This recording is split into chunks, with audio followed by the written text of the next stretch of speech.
Hello, everybody. This is Tim Heaney from Wire2Wire. Thank you for joining the Wire2Wire Fantasy Baseball chat today. Trying something a little different here. I don't know if any of you saw yesterday, but we went live on YouTube with some breaking news with the Will Myers injury.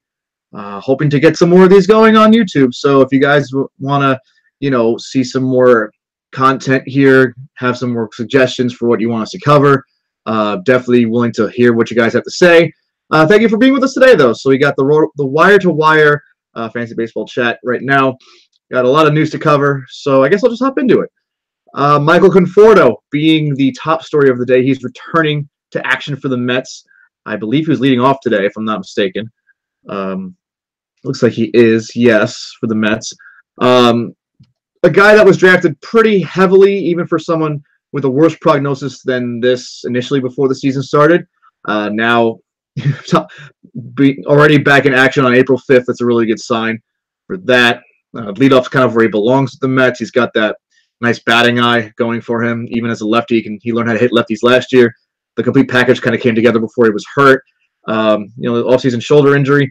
Not really was expected to keep him out for long, but in a lot of leagues, it would be understandable if you couldn't hold him for like 2 months.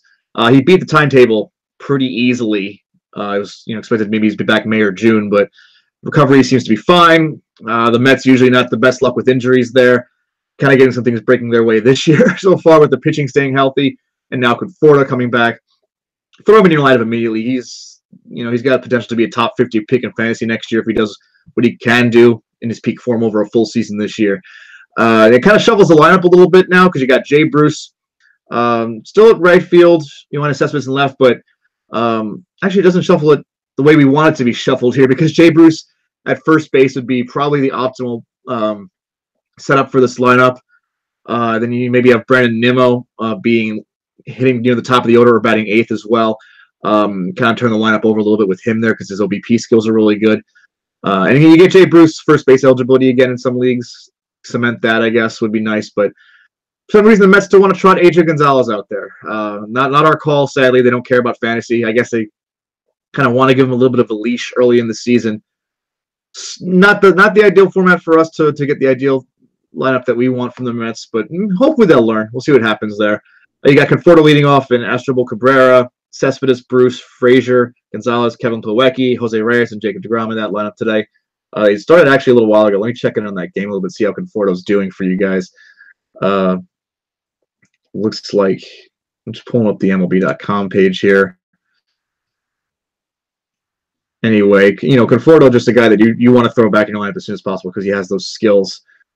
So there's a tough matchup today a little bit as well, going against Steven Strasburg in his first game back. But Conforto looks like he can roll with that anyway. It's a 2-2 ball game in the top of the fourth. Strasburg, 73 pitches in the fourth inning.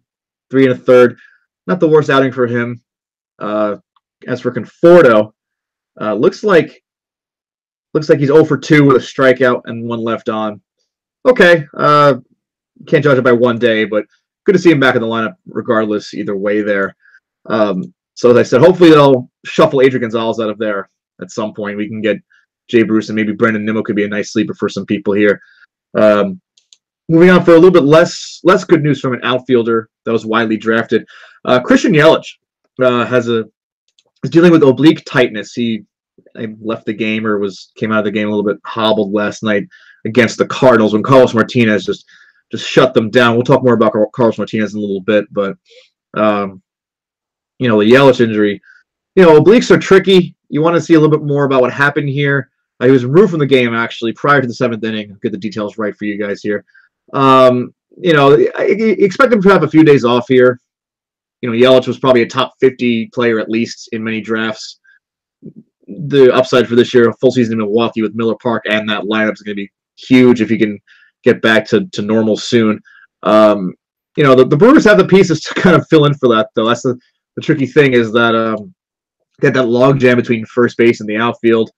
Now you can probably have Domingo Santana play a little bit more for the next few days. You have Eric Thames be a little bit more maybe inclined to have him face left-handed pitching. Maybe they'll go with Jesus Aguilar instead in that one. It's gonna be an interesting road to see what happens there. But You know, it's the Brewers are a deep lineup. They'll move on, and it's early enough where fantasy owners can make an adjustment if they have to with that. Johnny Cueto, also in the news, tweaked his ankle on Wednesday. During the game Wednesday, suffered it while fielding a D. Gordon bunt in the third inning. He limped a bit afterwards, allowed to stay in the game. Lasted 6 innings, picked up the win from there. Something to look out for. You know, Cueto being with that kind of off-kilter delivery. You know, the ankle injury could really affect that. It can't for every pitcher, but I think him more prominently if he has something off there and his landing is wrong or his push-off foot is wrong. I actually haven't said which ankle it is, but still, it's something to look out for. Cueto, kind of a guy that needed to rebound a bit this year. He's had a good start to the year already. 13 innings pitched, 0.69 ERA in that time, just 9 hits allowed, 2 walks, only 5 strikeouts though.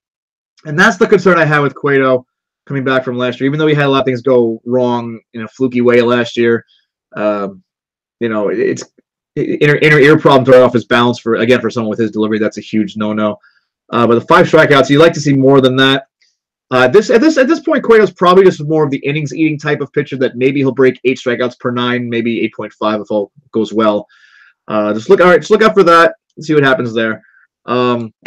Michael Brantley reports this week were saying that he might be back as soon as Friday. Checking for an update on that. Not certain. Expected to activate Brantley perhaps in time for Friday's home opener. That's the latest news there. Another outfielder like Conforto that you do want to run to get back in your lineup. I think this was more so a case where, you know, he opens the season on the DL with the ankles, recovering from the ankle surgery. Took some pretty good cuts when he was in spring training, though. He did what they wanted him to do, is what Terry Francona said. They didn't want to push him hard, but he did enough where they were kind of confident that they'll get him back into normal here. You know, Brantley's the kind of guy that could, if you drafted him cheaply, you know, win you a league if all goes right for the next 5 months plus.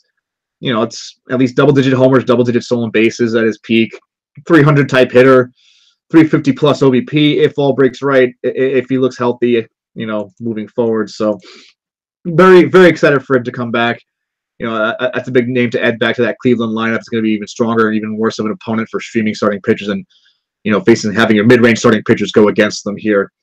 That's going to add an extra layer to an already challenging assignment for most starting pitchers here. You know, Brantley's return, going to knock out some of the part-timers in the outfield here. You know, you've seen Brandon Guyer and Rajai Davis and Taylor Naquin get some more at-bats in recent, you know, the first week of the season. So those guys will be kind of knocked off kilter. They'll probably cut one of Guyer or Davis because, you know, redundancy to have one. They want to just have one platoon guy there in the short side of that with Guyer and Davis both being right-handed hitters. So maybe they'll keep Davis for the occasional speed, and Guyer will get the axe. But Guyer's a really good weapon against left-handed pitching, so he'll find a job somewhere probably for you deep leaguers, even if he does get cut. Naquin, you know, might be a nice run, but I don't know if he has any more options left at this point. He might have been like his last kind of chance to prove tradable or waiver traded or whatever. So see what happens with that. You know, the Tribe has a really good depth in offense, so they're not really going to need to play too many games at the bottom of that barrel there. I just mentioned before about Carlos Martinez had that rough opening day duel with Noah Syndergaard. Rebounded in a big way last night. I believe it was 8 in the third innings he had. 10 strikeouts. Looked pretty darn good against a tough lineup. And even though they were missing Yelich for part of the game, that's still a good, formidable opponent to be there. Yeah, 8 1/3 scoreless innings, 10 strikeouts, 4 hits and 2 walks. Really efficient. You know, 9th inning he was going in the low to mid 90s with his fastball. It's still good. You know, Martinez, you're going to have those up and down starts on the balance of the season. Not the best guy to own in head-to-head, especially if you have weekly matches because, you know, there's a little volatility with his control. He does still walk a little bit too many guys here and there. The six walks on opening day kind of attested to that. But he rebounded in a good way. This time it kind of reminds you of his ceiling if he can sustain that for longer periods. Had his first 200-inning season last year, even though he had 195 the year before. It's a nice threshold to cross. Their strikeout rate's going to be great. You know, if you had any small window to buy low on him, that's kind of shut now because of that great start against a good lineup. So, you know, if you have Martinez, that's an encouraging sign that he'll be bouncing back here in the short order here. Just want to mention Brian Dozier's kind of on fire right now. Homer in 3 straight games. Got a little controversy going because he stole a base when he probably shouldn't have. They were up 4 in the 9th inning. Unwritten rules of baseball, quote unquote, which are bollocks if you ask me there. Stolen base, 4th homer of the year last night. I was a big Brian Dozier proponent heading into the year. I thought he was a little bit undervalued in a lot of places. Wire2Wire as a whole was pretty high on him. I think we had him in our top 30 each of us. I think I had him 22nd overall on our roundtable rankings there. So it's kind of proving early on that, you don't want to make so much of these early games, but 4 home runs already over the first week, even though he's only driven himself in and nobody else. Good sign. He belongs at the top of the order, though. People do want to argue that his power should be featured lower in the order, but he's one of those guys that he's a great base runner, good for OBP formats in fantasy, and he just takes a lot of walks. If runs created were a fantasy category, Dozier would be a top 5 pick. Maybe I'll say a pick of the top 2 rounds. I'll say more strongly because he just does so much of everything so well. He's a good, like I said, good base runner. Steals enough bases where he can make things happen. It's an AL lineup, so that can turn over, and he's had 99 RBIs and 93 RBIs the last couple of years. That's not a fluke because AL leagues, you should be more affording of leadoff hitters to have better RBI chances because you can go that designated hitter does deepen the lineup a bit, so it's not a death knell for their RBI total if they're leading off. So, and the Twins lineup might be the best it's been in years. It was Miguel Sano finally back healthy. Joe Mauer still kind of chugging along. Kepler and Rosario. I mean, Rosario was great last year. Don't get me wrong, but Kepler could have a nice bounce back this year, and obviously Byron Buxton. Being at least a steadier part of the order if his swing is intact the whole year. This Twins lineup is no joke. So Dozier hitting at the top of it is still a good place for him because he does have all those guys to kind of pick him up a little bit there. Okay. Let's see what other news is happening here. I haven't had a question in the chat yet. Just want to thank everybody who's actually watching if no one's chatted yet. You can check us out, rotowire.com/free. If you haven't subscribed to us yet, it's a 10-day free trial. So no credit card required there. You can try out all of our features. You can poke around at our most of our daily fantasy tools will be on there, I believe. You get the lineup optimizer, you get the daily lineups page where we release them faster than some of the DFS sites and even MLB.com.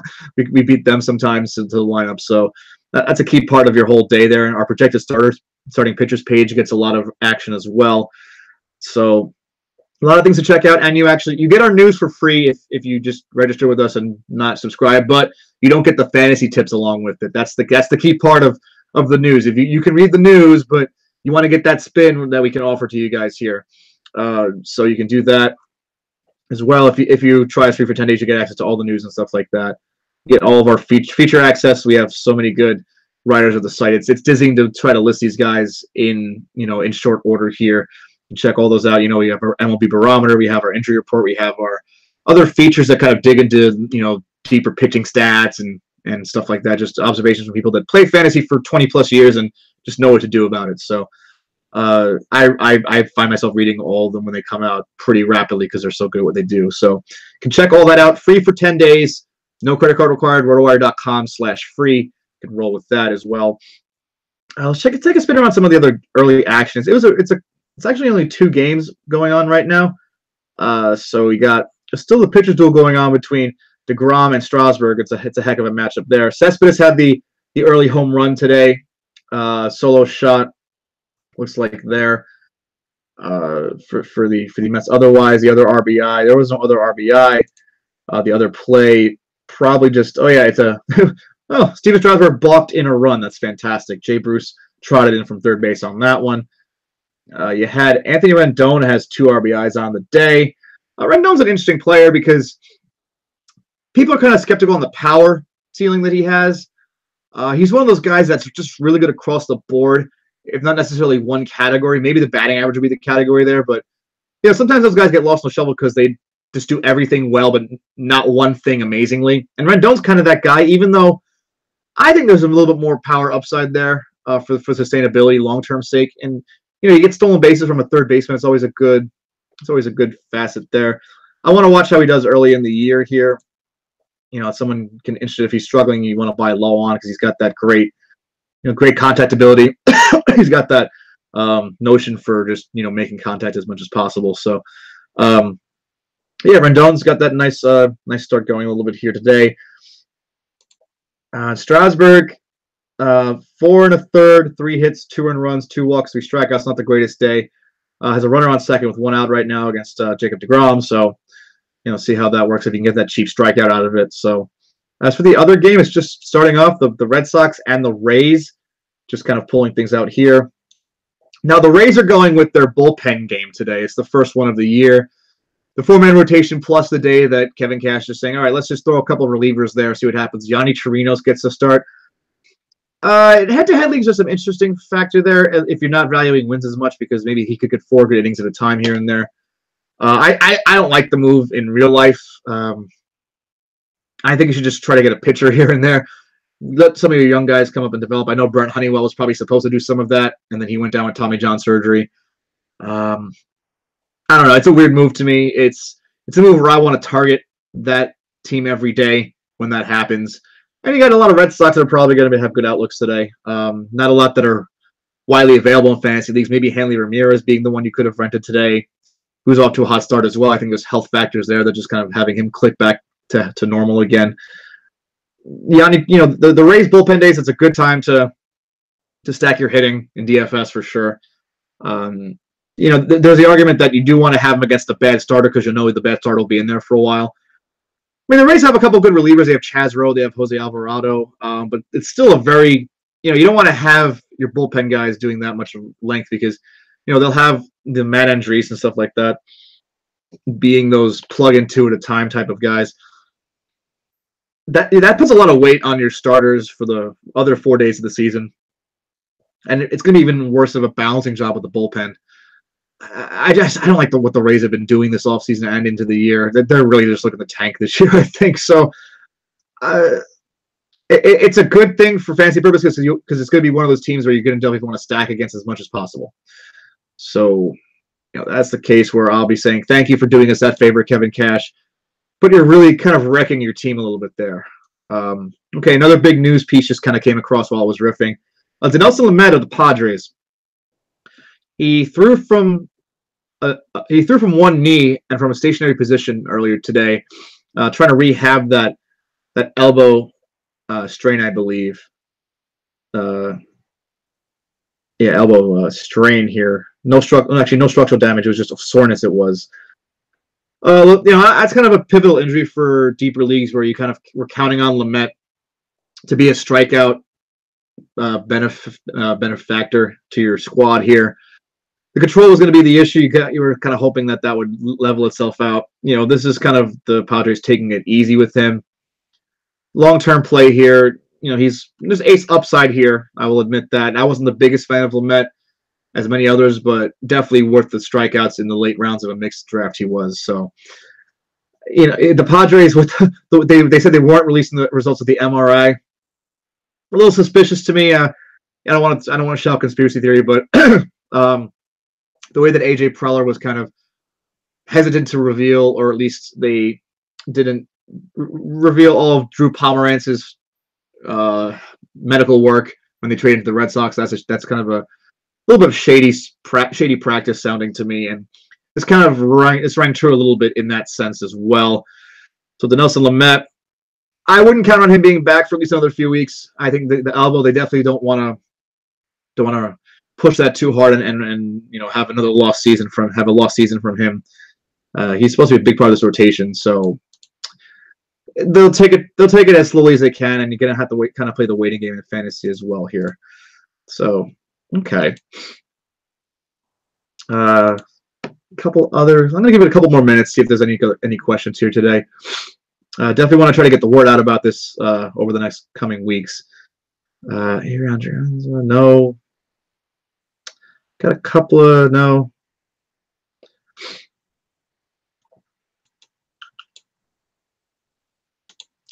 And I guess I'll touch on something that the roundtable of the Tout Wars promotion that Todd Zola and the rest of the Tout Wars board has been running. Tout Wars being the industry league of fantasy baseball players. The guys that just try to prove that they're better than everybody else every year. And you get a little bit of a prize at the end. It's you get your name on a menu item at this restaurant in New York City, this baseball-themed restaurant called Foley's, great place. So there was a question posed this week about what do you look for early in the season to act on unexpected performance. Is there anything in particular you look for when evaluating early season production? It's a loaded question. There's a lot of factors going on there for sure. I'll give you a preview of what my answer says. The short answer: context matters for all. The slightly longer answer has several steps. What do I look for early in the season? Realistic performance that can translate into a large role. Sometimes, even in small sample sizes, truth can be revealed about whether a player improves or declines. And yeah, some things like, has a pitcher added a new pitch or delivery? Did a batter change something about his swing? Is there something to make us question last year's results that has a little bit of a foundation in a short sample size? Because, you talk about getting fortunate bounces in BABIP or something like that. You look for the reasons that this could be sustained. You look for if someone has a curveball, like Kyle Gibson the other night's a great example of that from the Twins. He was throwing his curveball a bit more than usual. Second half, people kind of write off as a fluke, as too good of a fortune there. He's changed things about himself that make him not the pitcher he used to be when he had those high 4 ERAs. There's a lot, as Derek Van Riper and I talked about on the Tuesday Roto-Wire Fantasy Podcast. This is not the same guy that we've talked about all this time. People want to make fun of him and write him off as nothing. Twins are a good organization for pitching now. I think they're getting better at developing that. They have a great outfield defense. They have a good defense behind them in general, for the most part. It's just you look for things that are changing. Look for things that are going to make you forget last year's sample. Kyle Gibson is a great example of that. I think Kyle Gibson has a potential to be a top 40 starting pitcher in fantasy this year in mixed leagues. The fact that we're writing off all early season stuff as flukish, it's not a good thing. I'll say Matt Davidson's not going to hit this pace of home runs most of the time, but 30 home runs is pretty realistic over the balance of a season, right? If one thing he's shown over the years is that he can hit the ball hard, hit the ball for power. Last year he changed some things about his swing.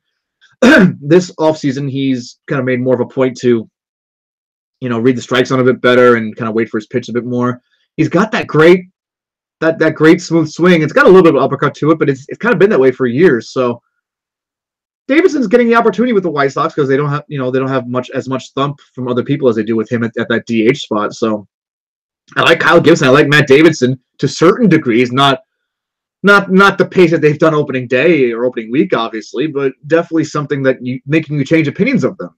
It's now in fantasy, of course, you can trade for the downswing of such paces. You can trade for the upswing of someone else's pace, or you can just kind of not weigh what they've done as much now in July when they've kind of balanced things out a little bit. But there's reality to what we're seeing early, even if it's not going to stay that way. All right. And, the next, as for how Cookie I act on unexpected performance, I do my best to deduce whether such a development is based on good or bad luck, then go from there. Is the player doing ill because he's churning out hard contact, or is everything just kind of falling in and that sort of thing? If it's like, if he's not hitting the ball squaring up well, but he's batting 400 or something, that's not going to stick. It's not going to stick. Most people batting 400 anyway, but do you believe in this guy at least being useful even when he does decline a bit? Is a pitcher straining an above normal amount of runners? It's through 5 starts, you can tell these things. You can tell if a guy has a 90% left on base percentage, a starting pitcher, and he averages 73 mostly or 72. Those things are going to even out over the year. Relief pitchers, not so much, because relief pitchers can carry high numbers like that because the sample size is short and it skews the percentage of they come in for 1 inning at a time. You're likelier to kind of hold a percentage like that high. So you don't want to. You got to look at the context of everything, as I'm saying here. You can, as I wrote here, you piece the data points together, and you can glean a somewhat clear picture about their future. Final element you try to establish early in the year: stash as many promising names as possible before the hype kicks in and their fab price climbs. maybe prospects that might be unowned in your league, like a Victor Robles or something like that. If you can maneuver your roster around that, that's a good idea. Maybe a Matt Bush for the Rangers is someone I'm stashing in a lot of deep leagues. If he falls into a good role, his skills could be really great. If he gets the hang of the starting rotation thing, or if he gets the excuse me, even if he gets the clean bullpen work as a bridge for 2 innings, he could be the next super reliever. And super reliever I'll also touch on here with Seth Lugo and Jordan Hicks, 2 guys I actually wrote about in my ESPN weekly notes article for just you're looking for bullpen help in head-to-head leagues, you're looking for extra strikeouts. You look to these guys that former starters are developing as starters. Their stuff plays up so well, even if their role is mediocre right now. There are no save chances, no starts. Seth Lugo struck out 4 guys the other night in 2 innings, 2 shutout innings. That curveball's nasty. If he can play that into something like a Dylan Betances type of thing, that'd be awesome. Jordan Hicks might be the most giveable pitcher in baseball by the end of the season. His stuff moves so crisply. Velocity is great. Just think about skills before roll when you're stashing these guys. Like an Albert Almora for the Cubs might start to play more as the season goes on, even if not against lefties only. There's so many other opportunities that you get a handle on these guys on the market so low that you can stash them for when it happens later if you have those spots. Like an AJ Minter of the Braves is another potential closer you could stash. Looking around for a couple more here. Maybe an Anthony Santander's a good one for the Orioles because he's got some pop and was a Rule 5 pick and they kept him. Blake Swihart could be a second catcher if he gets the playing time later on in the year. There. Maybe a Charlie Tilson who's in the minor leagues for the White Sox right now. That could be a good stolen base sleeper right there. Jesse Winker, maybe a little bit more of a clear playing time picture if the Reds happen to trade a Duvall, a Hamilton, or a Schebler. David Dahl's a great one if something happens with the Rockies outfield there. There's a lot of things that you got to look for openings down the road instead of just what you're showing today. Maybe a J.D. Davis for the Astros, even though Gurriel's injury is kind of giving it a little bit of time right now. Davis has a little bit of power to him there. Maybe Alex Gordon starts to get things right because I think he changed his swing and he's kind of working on that still for the Royals. Really deep stash I'm talking about there, but something that you can look for. Maybe Jock Peterson of the Dodgers is a good one to stash. Just you got to look ahead of things like that. Like a Hernan Perez for the Brewers could be a nice cheap steals stash right now. Injury there, or Jonathan VR plays himself out of that role. More for Perez, possibly more steals there as well. Even now, Brandon Nemo's probably going to be dropped in a lot of leagues because of Conforto's return. You can add him there. Tyler Wade of the Yankees is an interesting one, because the injuries they have right now, he could find his way into more at bats there. Dustin Fowler for the Athletics is a great one because there's double-digit steal and homer potential there. Chad Pinder might play himself into a better role, especially against lefties. It's a lot of guys to look for here when in the Padres. Franchi Cordero, especially with the Myers injury, maybe he'll play his way up that way once he gets back. If Myers is out for an extended period of time. I want to sweep through a couple other ones here if I may have missed the other depth charts. Yairo Munoz for the Cardinals could be interesting in NL only. Malik Smith is rolling right now for the Rays. Maybe someone forgot about him. Jurickson Profar is always there for Texas. If he can find a spot for him to play for as long as Delano DeShields is out, even though Drew Robinson looks pretty good right now in that role, I'm not going to lie. Teoscar Hernandez is a great one for the Blue Jays. Granderson, PR, Grichuk. Pilar is a good outfielder. The other two are injury-prone / risky, so Hernandez could be a nice call-up there as well. Nationals, Brian Goodwin maybe can be an effort there, even if Victor Robles is going to be too long of a wait for you. Wilmer Defoe could be a steals guy there if Howie Kendrick is not a good enough replacement for Daniel Murphy. Just look for ways that no one else is looking at right now and try to see if you can stash that. You might have larger needs where you might need more immediate playing time, sure, but just always keep open the ways that you can kind of get ahead of the market on free agency there. Always good to have to be paying $1 for the guy that ends up blowing up in June. So you want to feel great about that profit and that return on investment you're getting there instead of having to blow your entire budget on someone who might be trendy but might not pan out to anything. So I think we're going to call it there for today, everyone. It looks like the broadcast didn't go over as busily as I wanted it to, but hopefully this video gets the word out a little bit that we'll be having this every week. I'm thinking Wednesday, normal day, around 1:30 or 2 o'clock. I had to work this time out today for other reasons. So just thank you very much for everyone who eventually watches this video. I hope it helps you. And remember, the Roto-Wire Wire-to-Wire is where it's at. So thanks, guys.